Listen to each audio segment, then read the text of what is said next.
तो अपना वीडियो आज का है शाइन 125 2016 मॉडल। ठीक है दोस्तों, तो उसका अपन ने खोलेगा हेड और ब्लॉक। जैसा कि ये हेड रखा हुआ हैगा और इसके रखे हैं बॉल। ये बॉल हैगा हेड की बॉल और ये हेड, बाकी पड़े हुए हैं हेड के स्प्रिंग वगैरह और ये पिस्टन।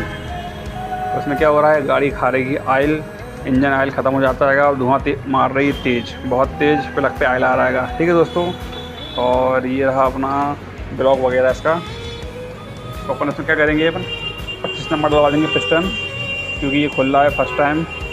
25 नंबर डलवा देंगे पिस्टन, और जो आता है इसका ये टाइमिंग चेन वगैरह, गाइड वगैरह टूटी हुई जो टुकड़े पड़े हुए हैं गाइड के, ये अपन चेंज कर देंगे इसकी। और इंजन ऑयल वगैरह और क्लच प्लेट डाल देंगे इसमें नई। और क्रैंक में प्लेट नॉर्मल की ना के बराबर है, बिल्कुल 1%। तो अपन चलने देते हैं क्रैंक। ठीक है दोस्तों, अब मिलते हैं इसके नेक्स्ट